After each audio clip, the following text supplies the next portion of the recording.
May curiosity lead our way. Enjoy. I think you and I have this in common. Like, I just love people. I think people are very interesting. Absolutely. And that's you never know what you're gonna get. It's the Forrest Gump. Yeah. Life's like a box of chocolates. Yeah.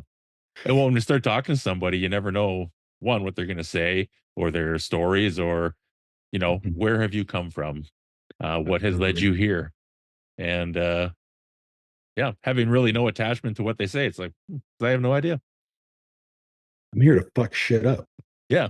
Great. Well, yeah. With that said, thanks for coming on, Paul. I appreciate you sitting down with me, man. Oh man, so we were recording just then. Yeah, well, we just started right now. We can Oh, start perfect. anytime. Okay, sweet. Awesome. Thanks for having me on. Yeah, this is my podcast. You can do whatever you want. I'll take my shirt off. Go ahead. It might get more views. I doubt um, it. Not right now. yeah, well, you and me both. Summer's coming in, and I did not prepare any more than I usually would.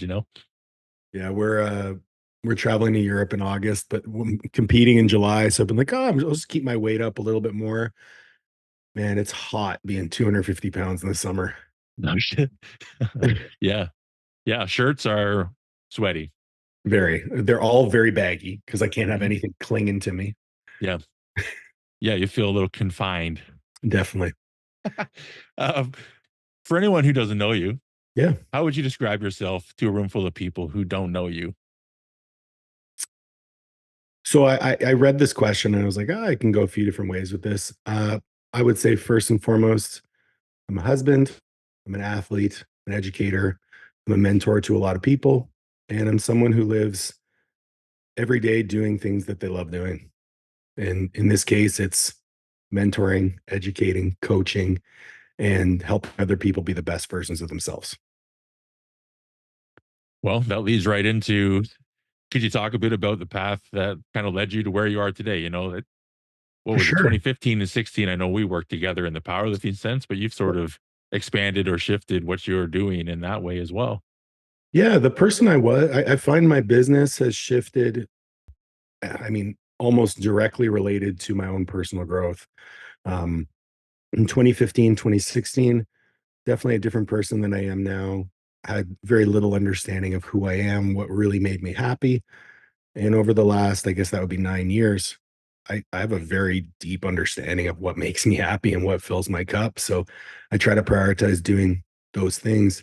I, I grew up in Ottawa, Ontario, went to school, did my undergrad at the University of Ottawa, played college basketball for a year, and then switched over to play football for a couple of years before having a knee surgery, and then shifting gears towards sports performance and rehab, which is my jam. I felt during the rehab process for my knee surgery, I fell in love with what I did. I found the process of the human body adapting to stress super, super interesting. And I decided I wanted to be a strength and conditioning coach at the college level. So I found out who was the best strength coach in the US. Ended up being a gentleman named Ron McKeefrey at the University of South Florida. So I emailed him. I said, hey, I want to come work with you. How do I do that? He said, yeah, we have an unpaid internship. Get here, pay your own way, and you can work for us. I said, cool, sign me up. Drove 2,500 kilometers for the first time leaving the country by myself and set up shop in a one of those shared apartments where there's like four rooms with their own bathroom, but they share a kitchen and living room Hmm. with the weirdest fucking people you'll ever meet in your life. But it was the best summer of my life, led into a more senior internship position, starting my master's degree, getting another job in Pittsburgh, did another master's degree up in Pittsburgh, moved back to Tampa, finished out my first master's degree and was the associate head strength and conditioning coach at a different university, moved up to Queen's University and was the head strength and conditioning coach there, which for all intents and purposes was my dream job at that point. I realized that the infrastructure in Canada was not conducive to living a healthy and full life as a strength and conditioning coach. So I decided to pivot and try to go into business on my own, realized that I didn't like being a personal trainer at all. In fact, I hated it. So I got a day job and just started coaching people on the side. And that coaching people on the side business grew to one where I was making twice as much money online as I was my in-person job, and decided in 2021 that I was going to quit. And got some of the best advice I've ever gotten from my mother. And she said, if there's anyone that you can bet on in this world, you should bet on yourself. And I said, okay, mom, I'm going to bet on myself. I'm going to go into business. Since then, I have added 6 other coaches to my team. We're now international. We have a coach in Australia, a coach in the US, a number of coaches across Canada, and launched Coaches Corner University, which is my education platform where I also run my one-on-one mentorship, the Coaches Corner PhD program. And yeah, that's where we are today. We actually did a really cool rebranding of our websites, both of them, and very excited about the opportunity there with the 2 coaches that we're going to add. Hopefully, this doesn't launch in the next before the 14th. Sure. We got a big announcement, but yeah, that's how I got here today. I mean, a lot of stuff happened. Excuse me, a lot of stuff happened on the personal side as well, which I'm more than happy to get into. Mm, But it was really that period of, I would say, starting in 2019 to 2020, right before the pandemic, and then into the pandemic, I had a big shift in my life where I was divorced, my own choice, and it was a very transformative experience for me because it really allowed me to look at the motivations in my life behind the decisions that I was making and truly understand again what makes me happy. And as soon as I started directing my energy to what was making me happy versus doing what I thought I was supposed to do, mhm, my entire life changed. mm. And you know, the level of happiness, fulfillment, presence that I feel in my day-to-day life now is a direct reflection of that, for sure. It's something when you talked about happiness when I was on your podcast a few months ago, Mhm, and it's something like the language you used was very similar to how I also kind of interpret it. However, I would not say that I really prioritize happiness almost in the slightest, which is an interesting thing mhm. to kind of come to mind. It's like the language we're using is almost the same, but for you, it's kind of within your scope of vision. Whereas for me, it's just a byproduct of experiencing and putting energy into the things that sort of energize me and the things that don't drain me really more or into Yeah. the things that bring in and fill my cup. Right. Yeah, So, the way you worded that makes perfect sense to me. I think it's very much an issue of semantics. I use happiness like almost synonymously with process mm, because for me, the happiness is the process, right? So it's like, am I pursuing something in a meaningful manner every single day? And mhm, is that something, I would say, is that something important to me in some fashion? And if I'm moving purposefully towards something that's important to me, yeah, absolutely. I'm happy as a pig in shit, man. mhm. Yeah. And I guess it's not really associated to stress or having No. hurdles or things not go properly. It's sort of that long term trajectory or moving in that direction. And happiness is still accessible Mhm. despite stressors, maybe. I almost look at stress as like the entry fee. Mm, It's like you have to endure stress. You have to. That's how we adapt. That's how we grow. Like we, whether it's training, whether it's business, like you have to go through stressors and hurdles if you want to get to where you want to go. And to be fair, most of my biggest opportunities for growth have come during the most stressful times. The hardest conversations you're going to have with your wife are going to lead to the biggest points of connection with her. The hardest sets in the gym are going to lead to the most results outside. Like, those hardest periods of diet are going to lead to the deepest results with fat loss. Like, mhm. have to endure if you want to have that gratification in the end of actually achieving the thing you set out to achieve.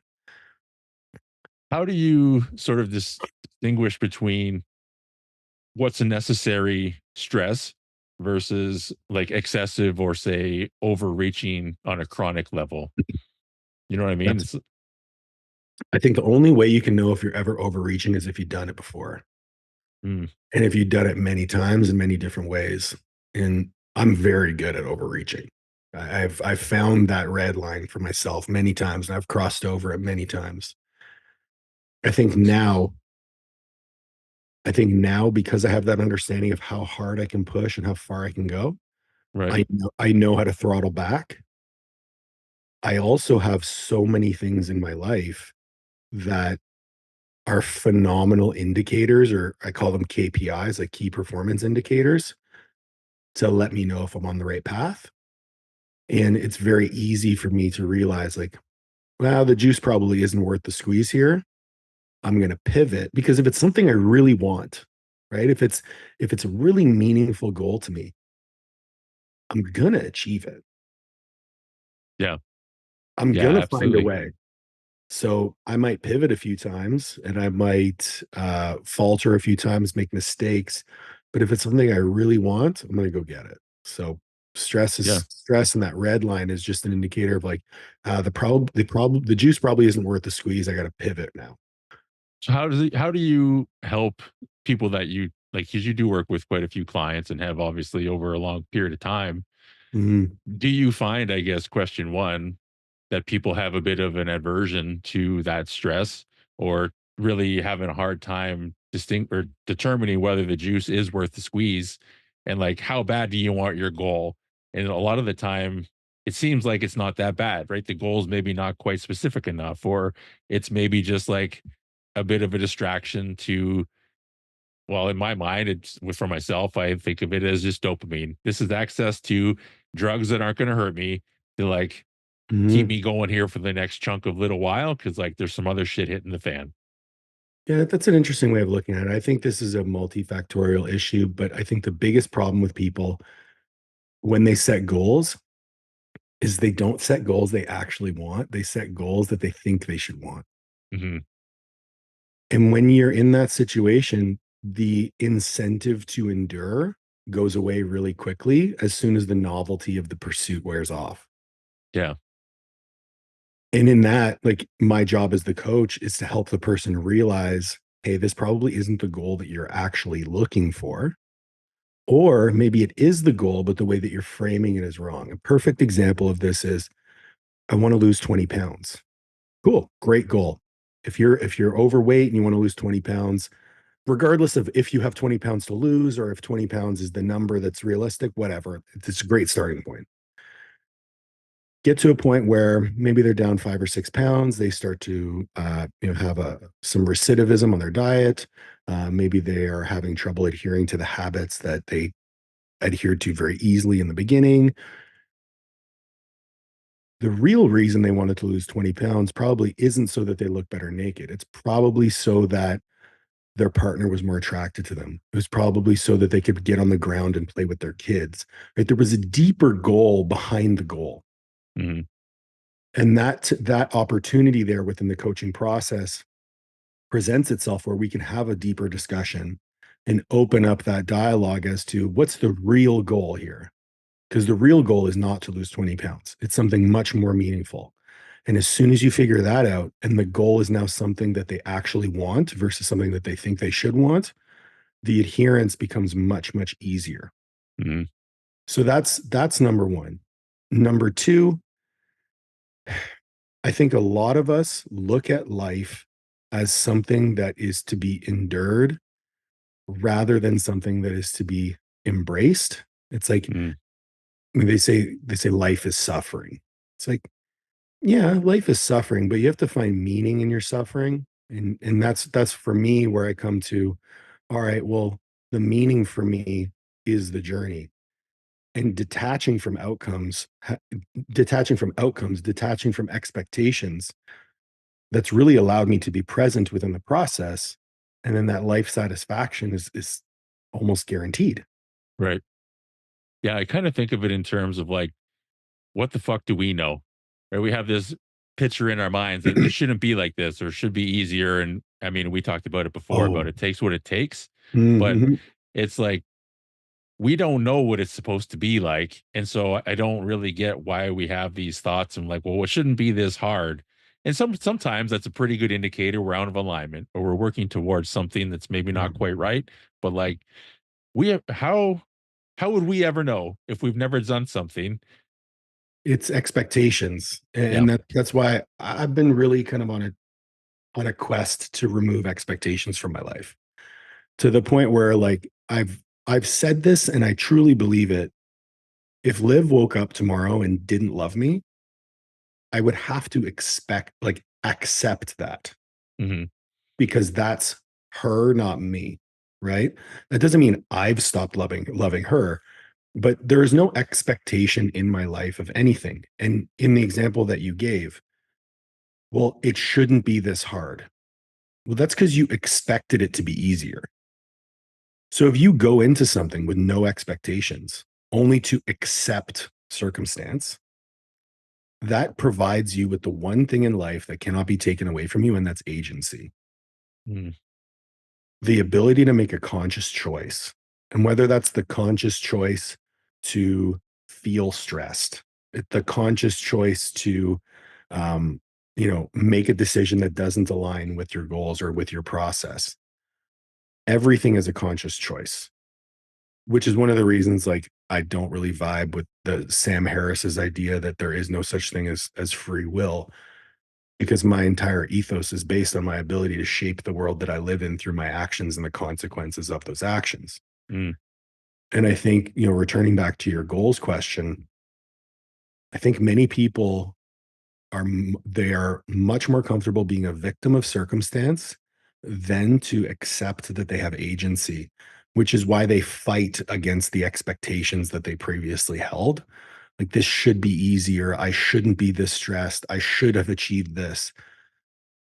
It's like, yeah, but that should, could, would is all based on your expectations of the situation. Yeah. No, absolutely. I guess, yeah, Sam Harris, sorry, could you repeat what he said there? His entire his philosophy on free will is that we don't have any and that everything is like genetically predetermined, Oh, okay. which I can get behind to a certain extent, like, especially with the new science and epigenetics and, social learning and things like that. But at the end of the day, genetics isn't determining whether I'm picking up this cup and putting it to my mouth, right? No. I'm making a conscious choice because I'm thirsty. Hmm. But then you could argue that you're thirsty because genetically you are wired to be thirsty under certain circumstances. Mm. But That seems, any I don't know. It I, removes agency from and whenever you remove agency from the conversation, my bias is to immediately turn off, because agency is such a big part of my yeah. life philosophy.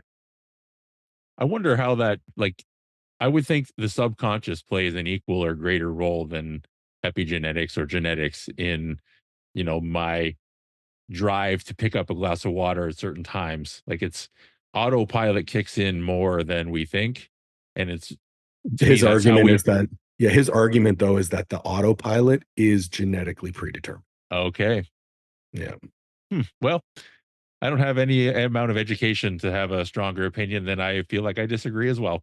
So, Well, and that's one of those things. Like, I would I would say that I would love to learn more about it, but I don't really care to, because the philosophy that I've adopted on life is working really, really well for me so far. And it's right. working well for the people that I work with and the people that I'm trying to help. So rather than muddy the waters with someone's semantics of a situation, I don't really Yeah. care to. Yeah. But Just don't pick it up. I do find it interesting sometimes to hear contrary opinions.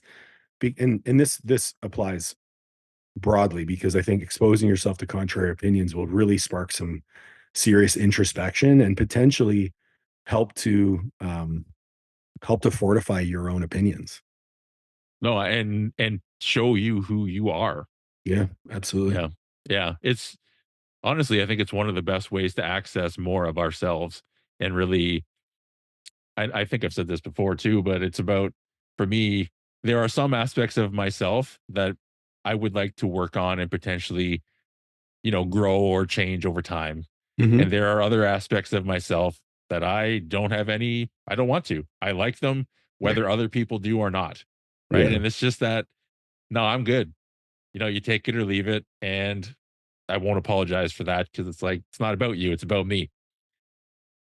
That's a really, honestly, that like, it's not about you, it's about me. Like, I could have let that go, but I think it's important to pause on it. Like, because Like your life is yours to live. Mhm. Think about how many people are so unhappy because they align all of their behaviors with what they think will appease other people. Perfect example and also hilarious. A client of mine and a really good friend was at the chiropractor's office today. She sneezed. Her perception of her sneeze was that, oh my God, people are going to think I'm sick. And COVID kind of conditioned her to see the sneeze as like saying the N word in public.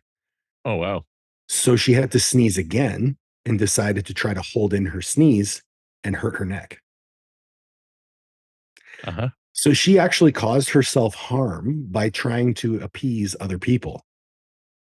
And I just think that's like the perfect analogy right here because how many people in our lives do we know who like throw themselves on their own sword Mhm. to try and make other people happy Yeah. when in Meanwhile, they're most not cases they even don't give a looking at you. shit. Yeah, No. exactly. Yeah. Like, why are you doing that? I don't even like Yeah, isn't that's interesting? I mean, at one, it's good she was at the chiropractor. Yeah, exactly. It's like, ah, you're already in the emergency room, whatever, hurt yourself. Do you find like I was thinking about this because I laid down for a 5 minute nap, if you want to call it a nap, before we started this. And what came to mind is do you find a difference in having a deadline or a date for people setting goals, as in like a powerlifting competition or a bodybuilding show or a photo shoot or, my birthday versus these sort of open ended, I want to lose 20 pounds. I want to feel better. I want to play more with my kids or these types of things. Do you find it's easier with the date to adhere to whatever the plan may be and create those habits or build them slowly over time with a more open timeline? That's a great question. And I think it has to do more so with um, number one, the psychology of the individual. Some people don't Mhm. need deadlines. Personally, I'm a deadline guy. So if I'm ever going to launch a new project or, you know, put together a new resource for our clients, I'll tell my clients ahead of time when it's going to be done so that I have that deadline in my head. It's like, I don't want to look like an idiot, so I better have this done on time. Yeah. I also find deadlines are really helpful if the goal is very grand. Like Mhm. if the goal is going to require a good amount of suffering, and I'm using the word suffering like Yeah. a bit Freely. liberally here. Yeah. Um, I think the deadline helps you to understand that the suffering has an end point. As my friend Mike says, everything ends. So if you Hmm. know when that ending is going to come, it's going to make enduring that suffering a little bit easier. Hmm. Where I think the deadline is helpful from a global perspective is it allows you to endure that suffering and use that as a catalyst for future change. So it's like if we're looking at long-term sustainability of results, if I know that I can suffer for 30 weeks to achieve this goal, like my bodybuilding show, for example, Yeah. Right. that was the hardest thing I've ever done. By far and away the hardest thing I've ever done. And I've squatted over 800 pounds, like way harder than that. But now the habits, the structure, the ability to endure, the confidence in myself to achieve that type of goal, I don't necessarily need deadlines anymore to endure because I know that I've done something way harder. So Mm. for the average client, it's like, hey, you lost 20 pounds in 10 weeks or 15 weeks. So how can we use that, those habits, that structure to build into your life the things that will allow you to maintain that over the long term with a little bit more flexibility? Hmm. All of a sudden that becomes way more easy. Yeah. It's the person that you are becoming is someone who can and does endure when they need or want Yeah, to. yeah, absolutely. Yeah. It's a powerful it's the messaging back, right? It's the mirror. It's the when you look at yourself, I can do Hmm. this because I've done other hard things and it's fucking awesome because I was pumped, Yeah. to break it all down. Yeah. You get the gratification of the follow through. Hmm. Absolutely. Hmm. I'm going to do as I always do and jump straight into the death question because it's never an easy transition. But how would you describe your relationship with death? I used to fear death a lot, actually. I don't know if I've ever told you this story. I feel like if there was one person I would have told this story, it'd be you, but we've never done it on your podcast. So There was a period during my bodybuilding prep where I was walking at the dog park with our three dogs. Liv was in Orlando doing at a conference, and I was like a week out from my show. I've never felt as unwell as I did in those moments. And I was listening to the Joe Rogan podcast with Rick Rubin, who I find Oh yeah. incredibly Oh interesting. yeah. Just such a cool guy. Yeah. And he told a story about how there was a fire in his house. His wife and his kid had gotten out safely, and he was kind of stuck in an area of his home, and he was blocked by windows, and there was smoke behind him, and he didn't know whether he was going to escape. But in that moment, he had a bit of a revelation that, well, my wife and my child are safe. I've written my book, which is essentially the culmination of my life's work. If I died today, I'd be okay. Hmm. And I took that as a reflection point. I immediately started crying on my walk because if for whatever reason I was taken tomorrow, I truly feel like I have lived my life true to myself in these moments. Hmm. I think if I use the goal of leave the world a better place than I found it, I've done that. Yeah. So death is something that I started I started thinking about a lot in that 2019 to 2020 range when I said I went through a lot of very challenging times. And I think looking at death and understanding that time always wins and you're guaranteed it in the end is probably the best incentive that you have to live a good life. Hmm. And a lot of that was diving into Stoic philosophy. A lot of that was also just really understanding that there's no one that I will know in my life who will not die. Yeah. And I think Yeah. that to me, that's peaceful. Like I have tattooed on my arm, like on my hand, I have a clock, and the time on the clock is the time I was born. And then there's some smoke and a little bit of, graphics into a skull with a rose on it. And I look at that and I'm like, you were born, you're gonna die. You don't know Hmm. when that's gonna be. Hmm. And then on the other side of my arm, I have a lighthouse because a lighthouse to me is a phenomenal image for something that keeps you aligned and safe in turbulent times. Hmm. And I look at my wife as my lighthouse. Like she is the ultimate person that keeps me aligned. And I'm like, okay, well, I know I was born. I know I'm going to die at some point. If I live my life aligned to my lighthouse, I'm going to be fine. I don't have to, Hmm. it's not something I have to fear anymore. So I think a lot of people would be much more at peace if they started thinking about death more, which people think is macabre or like, Nah. morose. But for me, it's almost like a daily practice. Yeah. Two things came to mind right away. One, my whole stomach is a skull because Mhm. death comes for us all. Like that's Yep. where it came from, right? And the second thing is I went to it was a women's ceremony, but I was the only dude. So it was a ceremony for winter solstice last year. Okay. It was this breathwork thing in this tent. Maybe it wasn't the tent. Anyways, I'm gonna butcher it anyways. The point is, through the breathwork ceremony, the message that I came out with from myself was be the anchor and the lighthouse, but be not concerned with the rudder of the ship. I love that. And Yep. it was like that was an impactful, like, fuck yeah, for me. Like that's it, you know. I am really good at being an anchor for myself and for others. I seem to hear that I'm an okay lighthouse sometimes, right? They're pretty But good. like, you know, but at the same time, don't spend too much time worrying about if they're steering into the rocks because you're not at the wheel.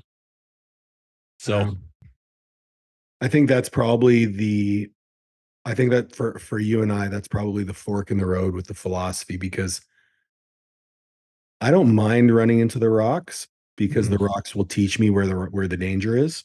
mhm. But where my philosophy is rooted in is that I have full control over the rudder. Yes. Not Sorry, I meant necessarily. for other people. Oh, okay, gotcha. Yeah. It's kind of like the bee. be the example, lead it by example, Yeah. be the calm in the storm. But if they steer themselves down into the storm, it's like, well, there's a fucking storm over there, so have fun. Yeah. I'll be here being me. I call it like being a product of my product. Like Yes, right. I'm gonna be I'm gonna be aligned fully with my ethos in life, and I'm Mhm. gonna show you what's possible with that. Yeah, Ultimately, it's your decision whether you want to try and do the same for yourself or not. absolutely. No, I love that too. I wonder to shift into aliveness. Oh, great. I'm curious what comes to mind when you think about in a time in your life when you felt most alive. Oh, um, funny enough, a lot of the times when I've felt most alive are the times when I've been closest to dying, Yeah, which same. I think is very common, right? And when I squatted 800 pounds for the first time, I've never felt a rush like that before in my life. Like I don't do drugs, I don't drink. I'm not a big like go parachuting roller coasters kind of guy. But that point, I was like, holy shit. And that was one of the Mm, biggest challenges with coming to terms with perhaps powerlifting not being part of my life anymore, was that I would miss that feeling of aliveness that I get under a bar. yeah. Some of the times now that I feel most alive, I think are the times that mean the most to me.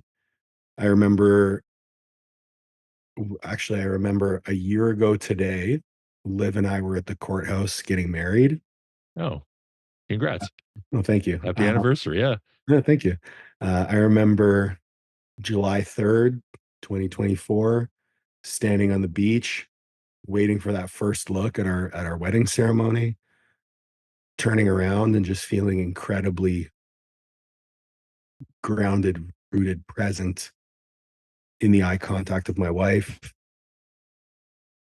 Those types of moments I feel are so common for me now Mm, because I just like I live so much in the present compared to where I used to because I didn't have that understanding of self. Um, I also don't really deal with anxiety much anymore right. because of the way that I've approached life to this point. And I think until recently, I didn't really know what feeling alive meant. But I know every day, like I wake up, I'm like, I'm fucking here, man. Yeah. Like Yeah. so. It's hard to miss. Well, and this, what's funny though, the intensity is the times that life is hard to miss. And that's one of the things that I find I really, as much as it is difficult and oftentimes traumatizing and whatever, like there is no Mhm. fucking missing the fact that you're alive right now. And it's your entire existence. There are no peripherals. It's just right in front of you. This is hitting me right now, but it's like I've gone through some like emotionally jarring times. And I feel like the reason why I didn't feel alive in those moments is because I fought against them. Mhm. Whereas now, during those jarring moments, those hardships, that suffering, I'm very present. I don't fight against it. In fact, I embrace it and seek it out. Mm. And those Yeah. are the moments now where that make me feel the most alive. It's kind of being the witness, or I don't know where you fall on the spiritual spectrum, but that's the observer or the witness to things Mhm. versus, the judge or Yeah. I That's something forget I've the worked other. on a lot. I've worked on that a lot, and especially in therapy, of just being the observer of my life and having no judgment. I Mhm. used to judge myself very, very harshly. And it's almost like a reflex that I will default to during certain periods and based on certain experiences. But I'm very quick to recognize that now and give myself some grace in those moments. Um, I think that's a really important skill to learn, like being the witness. I don't look at that so much spiritually. I know you had some spiritual questions, which I do hope that you ask, but um, yeah, I just look at that as like being the observer of your own life, looking at it without judgment, and almost just like learning from the opportunities that hardships present themselves with. Mhm. Well, and honestly, it kind of goes straight into, like, I guess I knew that you got into stoicism and different stoics as a chunk of your learning and growth. Mhm. Yeah. And then I also am curious, kind of that, because stoicism, religion, spiritual spirituality, right? To Mhm. me, they are all very different, but yet very similar. And so that's kind of the interest I had in that question of what is your definition of God? Which one, by all means, what is your Yeah. definition of God? But then two, it's like, where do you fall on that spectrum of um, agency? Because that's one of the things I don't really agree with about religion is it somewhat, to my perception, removes agency from your life to a degree. That's exactly the, I would say, the aversion I have to religion. Um, okay, a little bit of a backstory. So I grew up as the grandson of a priest. And Oh, my father is the firstborn son of a priest. My grandpa, he shares my name. His name is Paul Oneid as well. He's the only other Paul Oneid in the whole world. okay. And honestly, an incredible human being. I think at this point, he's written 100 books. At one point, he was the uh, mayor of the village, the principal of the school, and the head of the church. He is a revered person in the Lebanese community. But my exposure to religion was through my father's eyes. My father is not religious at all. Like Mm, he goes to church and he shows face. But my dad was always he's he's very much of the mind of like you do what you want to do. In his own words, do what you want to do. Fuck them. mhm. Like, all right, cool. Love it, dad. Yeah. Uh, I also was exposed to the negative side of that religiousness in that most of the religious people that I know are the biggest hypocrites. Mm, So I immediately falter to like as soon as I feel someone is pushing religion on me or speaking overtly about religion, my default, again, no judgment because you can live your own life. My default when I think about it is you're full of shit. mm, Because I've lived in a family who said we love our family, family comes first, family above all. But as soon as one of the family members doesn't act in accordance with these ideals, they're cast out. sure. That's not love and family and everything that you're preaching. So there's a hypocrisy there. The quote that I always come back to when I think about God, and audience, please forgive me if this sounds incredibly pompous, but it's one that resonates with me. Friedrich Nietzsche famously said, God is dead. I believe that if we look at God as the creator, and I believe that personally for me, the life that I'm living is created by my actions, I am now God. Mm, I create the life that I want to live. And I have agency. I am not beholden to the whims of something higher to myself that I cannot measure, I cannot see, cannot forecast, sure.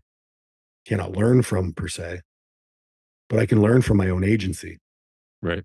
and I can shape the world that I live in with my hands. So that's kind of my view of God and religion, something that I'm very well versed in. So how I'm I'll just play devil's advocate here. Please. How do you then decide that you know best, let's say, because that's one piece of religion is like the commandments and these things. It's Mhm. the guide to follow and like how do you be a good person? And so how do you then determine whether you are existing in your ego, knowing that you are God and sort of knowing best or what, being a good person is, right? Trust your instinct. Some people have not so Really good shitty instincts. instincts. Yeah. You know what I mean? Well, and I did too, right? I've made Sure. a lot of mistakes in my life. So one thing is staying humble and realizing that if I'm going to believe that my actions shape the world that I live in, if I'm not living in a world that I like, it's my own fault. Yeah. I'm also I actively seek out mentors and people who have been there before to teach me. I want to learn. I'm an active student. And I think that helps to keep me humble to realize that I don't always know best. And I'm more than happy to ask for the help of others. And don't get me wrong, religion presents like a ton of really positive things, like morals and ethics. A lot of those are rooted in religion. Hmm. There's a tremendous community aspect to religion and religious practices. The idea of coming together and being a part of something bigger than yourself, I think, is incredibly valuable. But I don't think you need to be part of a religious group to do those things. Hmm. You just have to cultivate them within your own life. Um, I don't always know best. But what I am really good at is learning from my mistakes. I think learning from your mistakes, having no regrets in making mistakes, not being afraid to make mistakes has allowed me to grow exponentially as a person. Yeah. So again, it's like one of those things where like what I'm doing is serving me. And I I also have like, I think ego is something that has been really, really negatively framed. Sure. We need ego. All the time. If we didn't have ego, we would have no confidence. Hmm. We would have no drive. But you do need the id to accompany that ego to keep you humble. So I think learning over time the balance between the two, life is a journey of learning. Yeah. Well, it's okay. So, side question to that: do you feel like as your relationship with death sort of progressed and changed over time, was that a similar timeline in terms of your shifting and learning? Uh, what am I trying to say? Was that correlated at all to your growth, um, really with your agency? My mind's going down. One is with your being scared to die and these things, and that's progressed over time. Mm. Whereas this path is very much, in my mind, it's very similar. I'm just doing a poor job of communicating it right now. I think I get what you mean. I mean, Yeah. um, I think I would say yeah. I mean, I definitely think that having more agency having more perceived agency Mm. has allowed me to become a lot more at peace with death for sure, and vice versa. Yes. The more at peace I am with death, the more I realize that like I don't control it. Like you said, I'm not at the wheel here. Yeah. All I can do is kind of try and steer this thing in the way that I think it needs to be steered best. You know, take the analogy of like bumper cars, right? Like you're just gonna fucking bump into shit and eventually you'll go straight. Yep. Yeah. Or you'll at least continue around the track. Yeah, maybe you flip over, maybe you die. Hmm. Maybe you do. Maybe you do. Yeah. So I have these things that I call movie moments, and I'm going to Okay. put a caveat in this that it cannot be your wedding. Mhm. Okay. Because that's, I think, an easy one and a great one, although you already shared it. Yeah. So I'd love to hear the story about a moment or a time in your life that felt like you were living in a movie.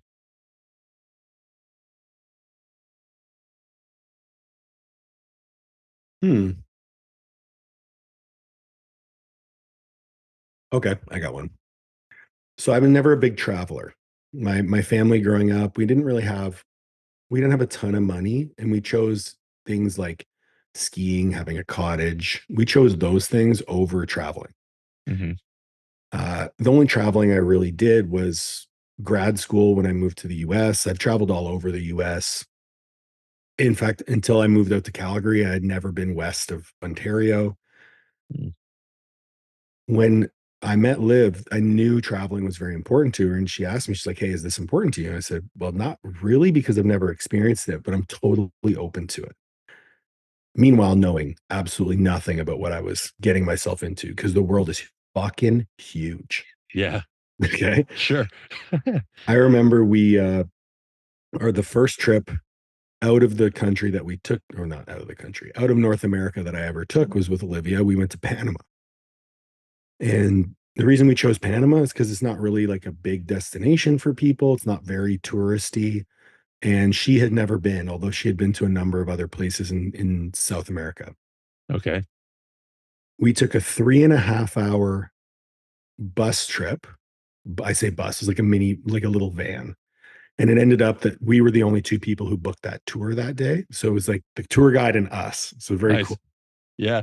And we went to this village called El Valle, which is in central Panama, 3.5 hours through the jungle, going like 30 kilometers an hour on these bumpy, windy roads. I was the most car sick I've ever been in my whole life. And we get to this little village that is in the center of a volcano. Oh, wow. So to get into the village, you have to drive up over the volcano and into it. And it's this like tiny little village in a circle. And the tour was to hike the volcano. And we hiked up this volcano. It probably took us about an hour to get to the top. At the time, I'm like peak off season, 220, 240 pounds, like Terrible. just sweating like a pig, exhausted. And Liv's waiting for me at the top. And I get to the top. I'm like, and she goes, turn around. And I turn around and we're on the edge of this volcano looking at these like specks of little village houses and a market and everything that from the top of the volcano. I have a couple pictures of it. And I could not believe that this was real life. I at that point I was like, I guess I'm a traveler now. Sure. Yeah. Fuck it. I'm in. Yeah, fuck it, I'm in. Yeah. And Right. since then we went on a trip out east because I had never been to Eastern Canada. Fuck, that area of the country is so beautiful. I went to Victoria, Vancouver, saw that part of the country. We went on a cruise, which Okay. if you Bill, I'm telling you, I don't know if you'd actually like the fact that you're on a cruise because it's almost like a hurry up and wait kind of thing. You only get about 6 to 8 hours at each of the destinations because you got to get off the boat and back on the boat. Hmm. But when you're in the middle of the ocean and you look out on the ocean and all you see is ocean and you're this like tiny little speck of a boat, Yeah. very humbling. Yeah. That was another movie moment. Waking up in this cabin, looking out and just seeing blue. Hmm. I think that would be even more cool because I can't swim. Oh, even better. Yeah, Talk about absolutely. getting Like, close to death. yeah, I'm completely not at the wheel right now because if I can't do anything, even if I tried. Yeah. And then Oh, that's awesome. and we're actually our honeymoon, we're leaving July 31st, I think. We're going to Croatia and Oh, we're gonna hop from there's like 3 or 4 different islands in Croatia that are you can take ferries to. hmm. We're gonna stay 1 or 2 nights at each one and then get into northern Italy and then fly home from Venice. So that's the next trip. And I've never been so excited for a trip in my life. Well, it's like how much beauty am I unaware of existing, and then how much of it can I Exactly. cram into this time period of just going there? Yeah. Yeah. I look at it as like the difference between taking a vacation and going traveling. Hmm. Like we're traveling. Yeah. There's no vacation time per se. We're gonna be on the move, man. Yeah. Well, and I guess that's one thing of too. I don't, well, how would you, if you were traveling on your own, would you take more vacation time than otherwise? Like, I'm guessing Liv is a bit more of a traveler. I don't know how you would be sitting more still in a beautiful place. No, I would want to experience the Yeah. culture. Like one of the Okay. one of the reasons we chose Jamaica to get married was we went on this cruise. We went to 4 destinations. We went to the Bahamas, went to Turks and Caicos, we went to Grand Cayman, and we went to Jamaica. And my favorite one was Jamaica because the culture there is so deep. Mm, And even though we only spent like 6 hours, like the language and the vibe, the attitude, the food, the music, it was almost intoxicating. It was like you just immediately fall in love with it. sure. And so that part of the traveling really vibes with me. But when I travel, I'm really relaxed. Like I'm not running around trying to do a bunch of shit. I'm like experiencing it. I'm taking my time, stopping and smelling the roses, Yeah. which is something Yeah. that I have a lot of trouble doing in my day-to-day life. But somehow when I travel and I'm removed, I love it. Hmm. Have you consciously tried to improve that in your day-to-day Yes. life? Oh, Yeah. absolutely. Yeah, yeah. Successfully? Yeah, for sure. Yeah. And do I you have to have be any like conscious. I have to be conscious of it. do you have any like advice for someone who may also be going through something like that or trying to improve that for themselves as well? Remove your distractions. So one of the easiest ones is like don't bring your headphones. Mm. Don't listen to anything, just be. Hmm. Um, I also like having dogs helps. I Yeah. mean, the dogs will stop, they'll sniff, you'll be forced to stop. And when you stop, you'll look around because you're not distracted with your headphones. I'll often leave my phone in the car and just go. We got a really nice it's called the Connery Pit, but it's like just like an arboretum kind of thing. And Okay. dogs are off leash. It's just a wooded area, gorgeous, very calming. A lot of the time when Liv and I on the weekends, when work's a little bit like weekends for us are a little bit slower with work. So we'll take the dogs to the park and just hold hands, go for a walk, and it's beautiful. Yeah. Yeah. How do you beat that? It's like this is what life is all about Mhm, in the moments for sure. 100%. One of the other things I like to talk about is that I believe we all bring natural gifts to the world. And I'm curious to hear what you see are or see as some of yours. I think I have a very calming influence on those around me. Mm, Um, I've been told, I have like ASMR voice. sure. So people just like immediately feel calm when I start speaking. Uh, I also feel like it's very easy for people to turn to me for advice. And I also have cultivated that. I've really tried to put myself in a position where people can see me as that. Hmm.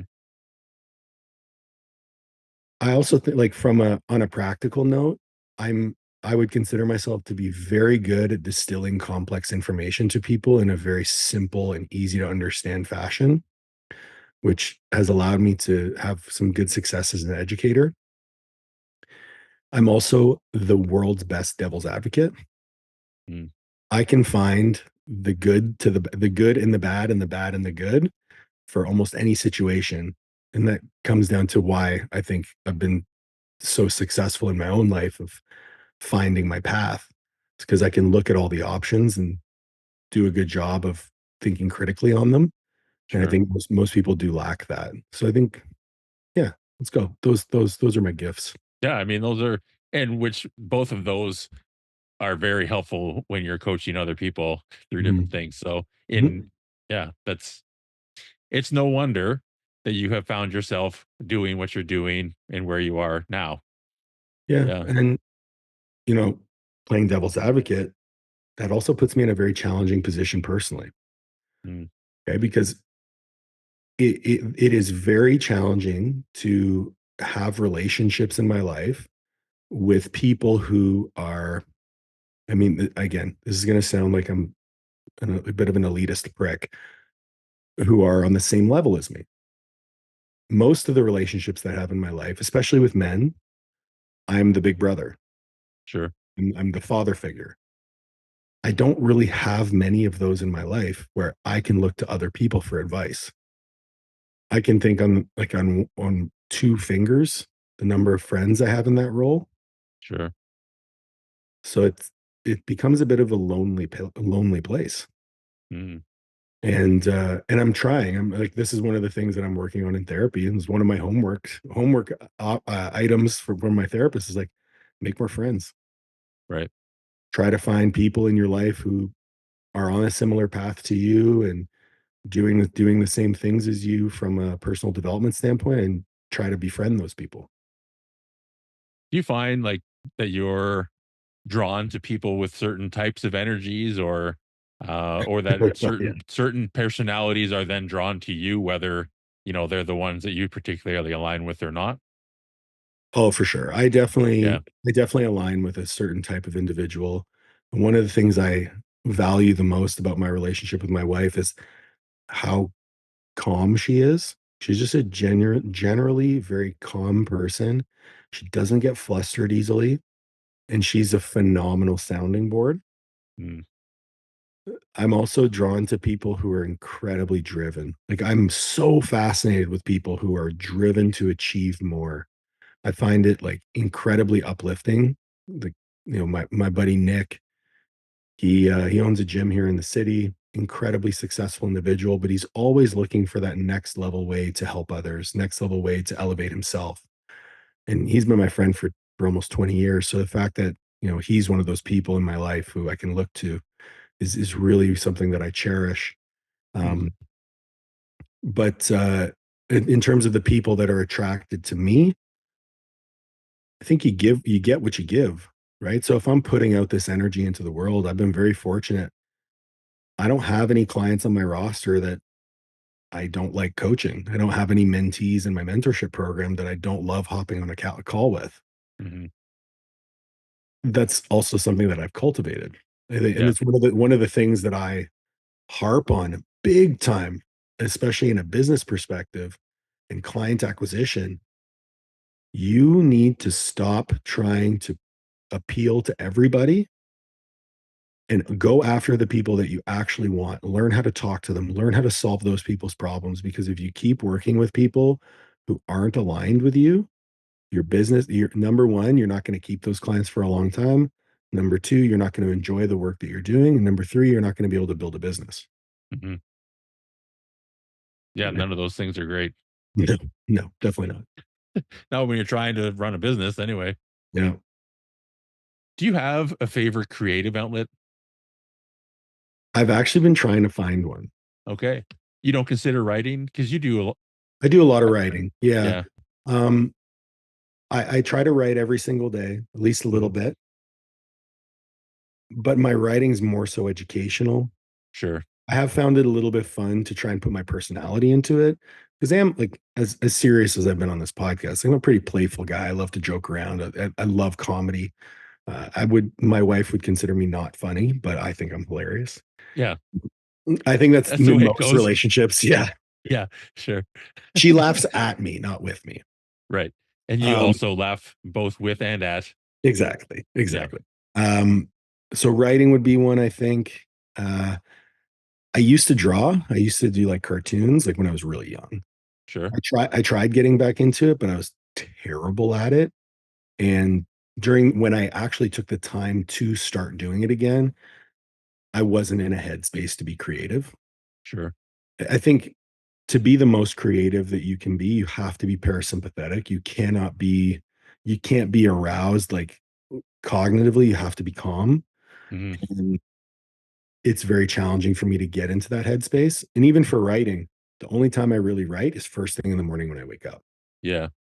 Because once the day starts and I get into work, trying to shift gears at 6 p.m. to try and write something creative is really challenging. Hmm. So I try to prioritize my creative time first thing in the morning. Also, first thing in the morning, like I wake up at 5. No one else is awake, Yeah. It's so easiest there's no focus. distractions. Yeah. Hmm. What I've honestly, when I started down the path of writing more poetry and things, Mhm. that's when I started dabbling into psilocybin. It's like I would like, and my thought process was, yeah, I mean, mushrooms were fun in themselves, but Yeah. also it's like if they can help, since they do seem to help with neuroplasticity, Mhm. and if I don't know that I can access these different thought patterns or different parts of my brain readily, if I can have an assistance to get there, then over time I can access them more freely on my own. You Which try to sell them the honestly, drugs? no, well, I mean, this on the podcast, no, but I do think it helped because I can turn it on now and shift that gear, not necessarily on command, but I can do it. And I didn't read a book for 20 plus years. I didn't write a word. And Mm. now I'm writing fucking poetry and saying it onto the internet, like how did that You happen? write, yeah, you write very beautifully. I Thank you. actually, I've explored microdosing myself. I actually started using it during my bodybuilding prep Mhm. because my mood was so bad. Like I was just, Sure. I mean, my diet didn't go the way that I wanted it to in terms of like I was way too lean for way too long. Um, and I was like, well, I need a little bit of help because I still have to interact with people all day. And it was phenomenal. Immediately like boosted my mood, helped me be more productive. So microdosing is actually something that I've kept in a few days a week, Mhm. especially on the days when I have a lot to get done. And I find it definitely opens up my mind and allows me to be a little bit more present in my day to day, which to me is a superpower. So it's just locking me in a little bit more. No, I couldn't agree more. It's yeah, it's awesome. I took some this Also morning, actually. nice. Yeah, it's how can you be the best version of yourself? And sometimes, as long as it's not, detrimental to your health and etc., right? The Of course. caveats go on and on. Like, yeah, because I also don't drink or do drugs. And that's like the one hole in my thing. So I love it. Yeah. I think, I mean, one of the biggest challenges for me on a day-to-day basis is distraction because I do have my hand in so many different buckets and I'm doing so Mhm, many different things, which I love. So it's like, okay, well, are there things that will help me do the things that I love, either to a higher degree of proficiency or with a little bit more efficiency? mhm. So things like, I love sipping coffee. Like the routine of sipping coffee uh, kind of puts me in a bit more of a creative, productive mood. Um, I'll use nicotine periodically to help me to focus on a specific task. I also have things that I do with my privacy settings on my phone. Yep. I, like as soon as we hopped on the podcast, phone goes on do not disturb. It's over in the corner, flipped over on my desk. Yep. Right. Just certain things like that. I'll also like close down the messaging apps on my computer so that I can't see my text messages come through while I'm working on stuff. Those types of things, I think the psilocybin just kind of helps to dull the noise. Like it puts that shit aside and you don't necessarily focus on it. Mhm. Stimulants, on the other hand, stuff like modafinil and too much caffeine, they almost make you more sensitive to those distractions. Yeah. So you'll focus, but if you're focused on the wrong thing, switching back to the thing you're supposed to be focused on, that's real tough. Sure. One thing that came to mind there too, it's maybe more of a takeaway for listeners is one thing I find relatively common is that people have too many priorities, too many things on the go, too many plates spinning. And so the sense of progress on any of them can be very limited or non-existent, right? And Mhm. so how do you sort of, or what recommendation would you give to someone who has that? Like, look, I've got 10 things that I love to do and I Mhm. want to do them all, but I end up doing really none of them. Yeah, so that's something that I have come to develop almost like a system on. I call it my non-negotiable system. So what it started with was it started when I was still working full time. I kind of did it, but I didn't realize I was doing it. I made a list of all of the tasks that I had to do in a week. And beside each task, I wrote the frequency. And then I went across the 5 days of the week and I separated the tasks on specific days, making sure that I hit on the frequencies that I needed to hit.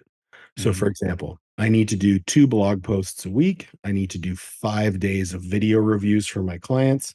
I need to do check ins on 3 separate days. And I just kind of laid out my week in terms of okay, Mondays is for these 3 to 5 activities, Tuesdays for these 3 to 5 activities, Wednesdays for these. And knowing that I had assigned time every week to accomplish the tasks Hmm. took away that background bandwidth that they used to occupy because I knew they were taken care of. Yeah. So that's number one. That's actually grown. Like now, that list of 3 to 5 things is actually like 7 to 9 things a day. But I'm also in a larger role within my companies where I have more on my plate. The other thing I do is I'm religious in booking meetings with myself and using my schedule as a means to divide my attention. I'm also very, very clear on what my priorities are within any given period. So I know that, okay, if my priority right now is the podcast, for example, the podcast is color coded red in my calendar. So if I look at my calendar and there's not a lot of red in it, that's a problem. Yeah. So I got to make sure that my calendar has the proportionate amount of red to the priority that red has in my life. YouTube is blue. YouTube is something that I'm working on producing more content for. It's also very time consuming to write scripts, record video, make sure that everything's good. Luckily, I have the resources to pay an editor, so I don't Mhm. have to do any of that stuff. Yep. But I need to know. Okay, every week there needs to be at least 6 hours of YouTube in my week if I want to put out the videos at the frequency I want to put them out. So when I look at my schedule, is there 6 hours of blue in my schedule? So that's, using the schedule, using the non-negotiables, making sure to touch on those and kind of reevaluate them as I go, as I add new things. Mhm. Also very important. Yeah. No, absolutely. My one thing that comes to mind in that, at least in the conversations I have, is kids, Mhm. and it's sports and, all these other things, but it's at the same time, it's like, yeah, you signed them up for them, So that's Yeah. I So don't know, it's I tricky. will say this, like kids is something that I think about very often. Mm, Very, very often. One of the things that has been a big change in my life, especially since meeting my well, exclusively since meeting my wife. I never wanted kids. mm, I could if I never had kids, I would have been totally okay. And then you meet the person, and you're like, I want to make more people like you. sure. Everything that I do in my business right now is focused on cultivating a life where I can be a present father. So I used to coach upwards of 70 to 75 clients at a time. Mhm, I've since cut that back down to 40. My mentorship, I make sure that I'm mentoring no more than 5 people in a one-on-one capacity at any point in time. mhm, I've developed Coaches Corner University, which is a website of evergreen products that require me to only be present within a community and interact and answer questions in a community. So if I'm generating revenue independent of my own time, that frees up more of my time to do the things that I want to do, which in this case is be a father. So, mhm, we just redid our website. The website is geared towards, sales funnels and client acquisition, and it's a CRM in the background, so we're able to do more email marketing and things like that. right. We're also bringing on more coaches and building our team. So I look at, okay, well, what sort of revenue do I want to be generating every month? How do I go about generating that in the least amount of time while providing the highest level of service possible?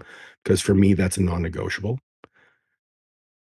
And then I'm just pushing into that as hard as I can. If we had Mhm, kids right now, it'd be a really hard adjustment because my workload is so high. right. But luckily, I have agency in the process. I'm also like 99% sure I can't have kids right now. Not to Sure. mention Liv is a week out from a show, so she definitely can't have kids right now. No. Um, but in 2025, we're going to start trying. Mhm, So I have a deadline that these business systems need to be in place by 2025 for us to, well, 2026, because the kid kind of has yeah, to grow inside. timeline. Yeah. Sure. Um, where when that child is born, I can be a present, attentive, caring father that I know I want to be. Mhm, Like my dad is the relationship I have with my dad is used to be very complicated. He was always working when we were kids. He's an immigrant, comes from he moved to Canada during a civil war. We had no money when he came here, and he built himself up, owned multiple properties, multiple investments. He did property management. He's a real estate broker. Now he does primarily commercial real estate. And he wasn't the type of father that would like overtly say, I love you, but I mhm, never questioned whether he loved me, kind of thing. That's how I would mhm, put it. Always very hard on me. Like, I think the first time he ever told me that he was proud of me was when I graduated from my second master's degree. I take so much value in now being able to understand why my dad is the way that he is and learning how to communicate with him. mhm, I want to have the best of both worlds because my mom was the opposite in how she communicated with us. Always very loving, very emotionally driven, very caring. Me and my mom did everything together my whole childhood. Like she worked at the YMCA. I've been in a gym my entire life. She taught an aerobics class the week before I was born. right. So Yeah, um, we would. I was going to say a wheelchair. I was in a stroller sure. going with her on public transportation everywhere we went. She's brought me everywhere. I want to be like that with my kid, like the way my mom was with me from an emotional perspective. Mhm, I want to be the way with my children from a providing, and like work ethic side that my father was. Mhm. So that's kind of the model that I'm working off of. And luckily for me, I have a partner who's 100% on the same page with our values and what we want out of parenthood. Yeah. Uh, so, I mean, being a parent is a big lighthouse of mine for sure. Yeah. Well, and yeah, man, that's resonates very deeply with me as well for most Mhm. of my life anyways. And Mhm. it's no, I mean, what better lighthouse could you want? I mean, that's the one thing that, like, you want to leave a legacy on the world and you want to make the world a better place, raise good humans. Do something about it. Yeah. Yeah. Yeah. Yeah, man. I'm wondering if the next 2 years of your life, or if the next 2 years is the chapter in your life, Mhm. what is this coming chapter about? You mentioned it is your business focus this year, children potentially in the next couple years. Mhm.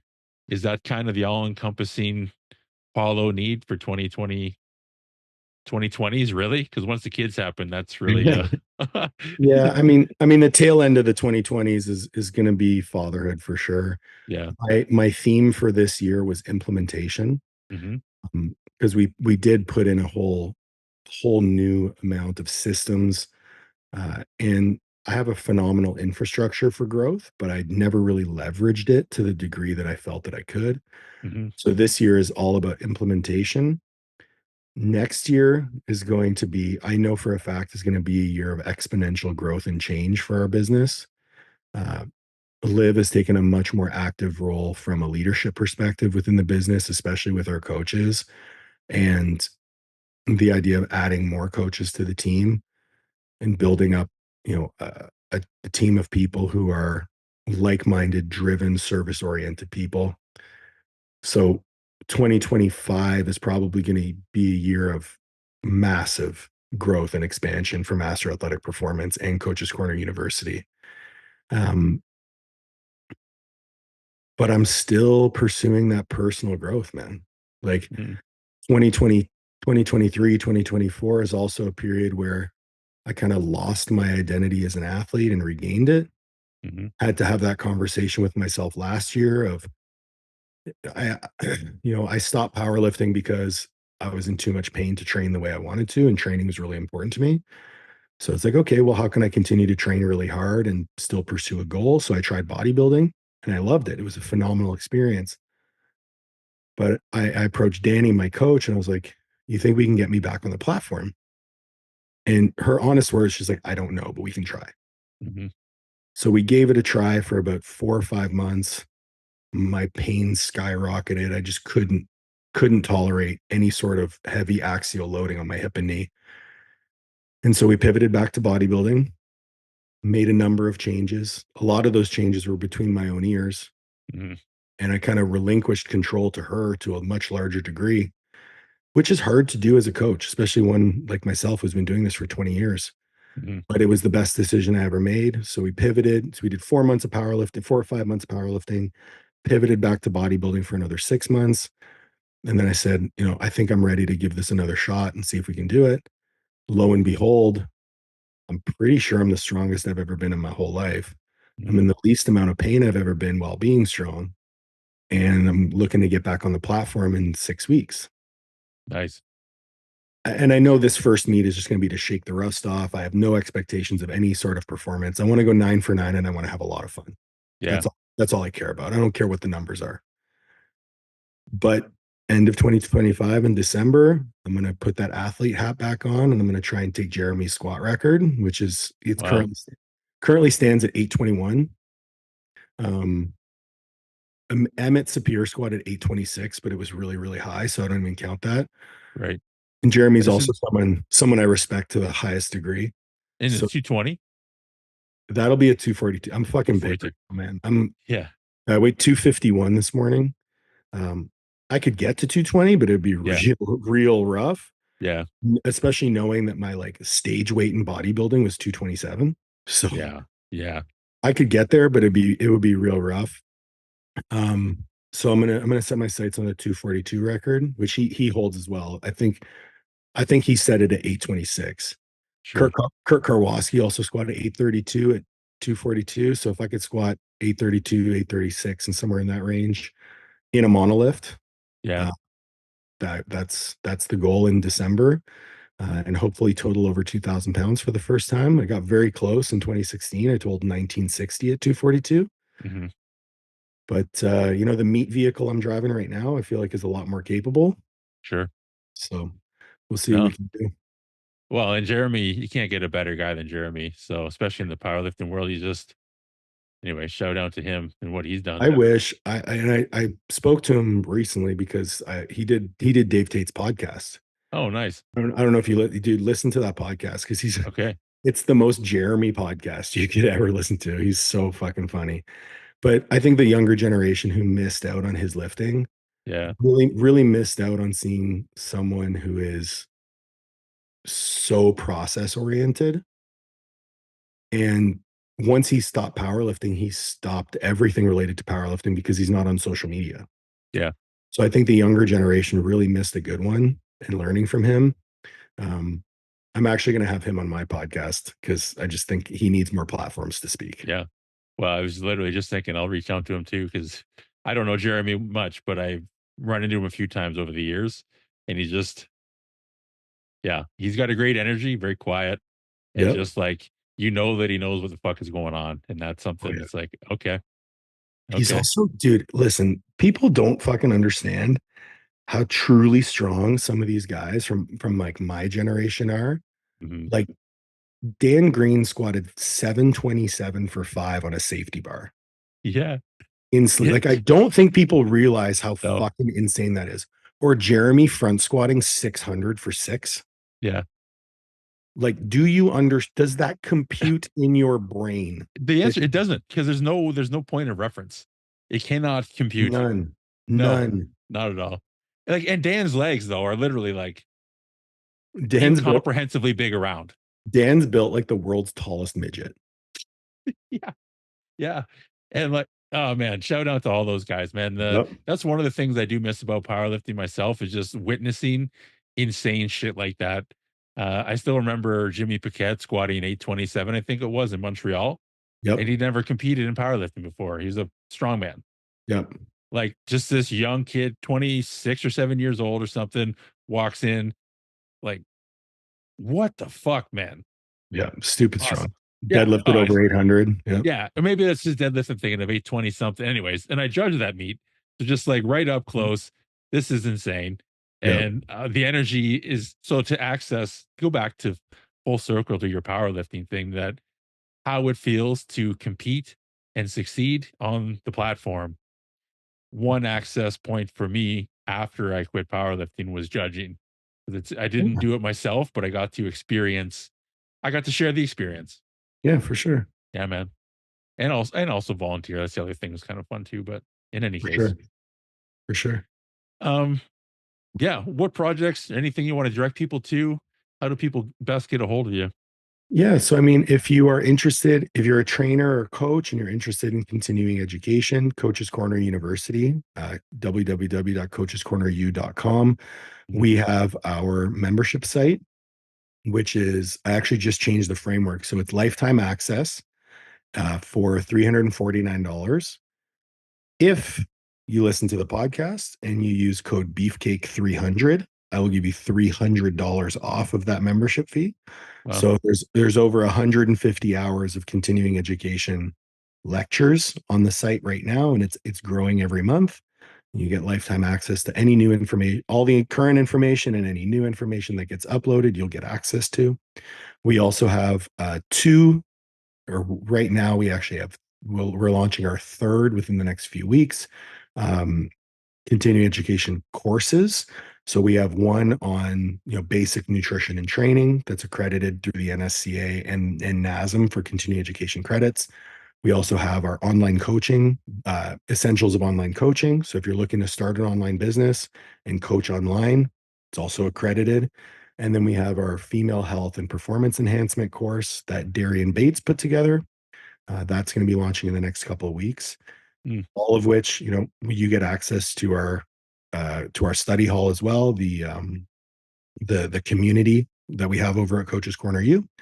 And then if you're interested in coaching and being coached, you can reach out to www.masterathletic.com for our, take a look at our new website and work with one of our 7 coaches, myself included, and learn a little bit about what we do. Yeah, Yeah, so that's it. that's awesome. I have one last question. Sure, man. This past winter, you moved to Texas for 3 months, Yeah, and they say that everything is bigger in Texas. true. Was it better? Was it better? It was better than winter because winter sucks. Sure.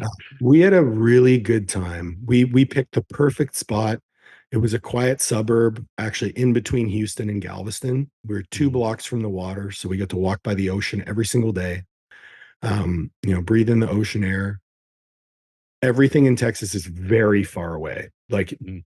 just to get from one spot to like from where we were to the other side. So we were in South Houston to get to North Houston was like an hour and 45-minute drive. It's like driving from here to Kingston. It's Yeah. enormous. Um, the people are also super nice. Like everyone is really kind. We didn't meet anyone who was rude to us. Southern hospitality is a real thing.